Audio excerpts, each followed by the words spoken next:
Not to sound cliched, but when it comes to a Medicare audit, it really is a matter of when and not if an ambulance service will be audited.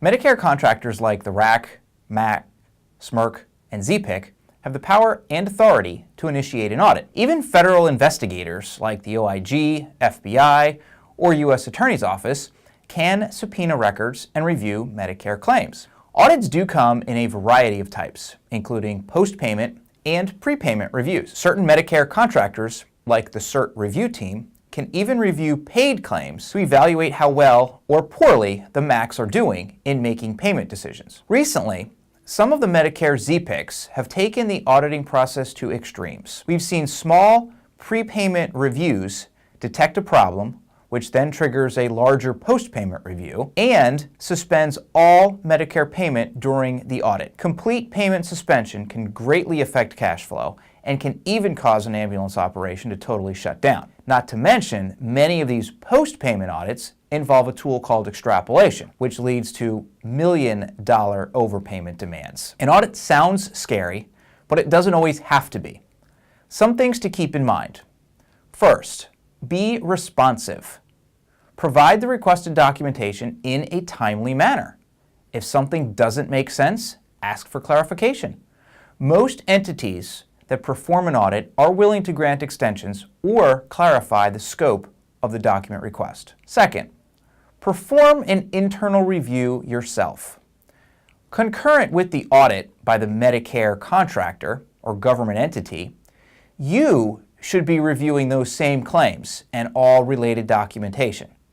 By carefully scrutinizing the documents internally or even hiring some outside firm for the review, you can predict issues that might be detected by the auditor and better prepare yourselves for the findings. You might also detect some missing documents that you can then even provide as a supplement. Third, plan for the worst but hope for the best. Believe it or not, strange things can and do happen in a Medicare audit. Claims that you think will be denied get paid, and vice versa. Auditors are highly unpredictable. Usually the focus is on medical necessity, and that's what the auditors really seem to look for in a lot of these post-payment audits. Fourth, use the experience as a way to improve. In our experience, most ambulance services that do survive an audit view it as an eye-opening experience.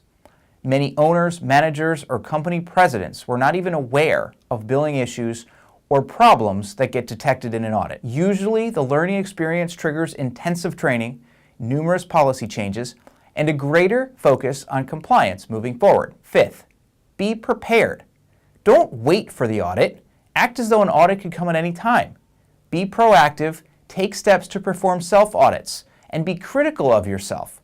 Look for any possible problems or red flags in the call intake, crew documentation, and billing processes. Make changes to your system where changes are needed based on the findings from your own internal audits. Also, if you do a self-audit concurrent with a Medicare audit, don't necessarily wait for the results of that Medicare audit to ultimately make adjustments. By implementing changes and implementing an effective compliance program to monitor the day-to-day activities is what the ultimate goal should be. Although doing that will not totally prevent an audit from happening, what it can do is help to identify potential problems in advance of the audit. Compliance activities must be a team effort.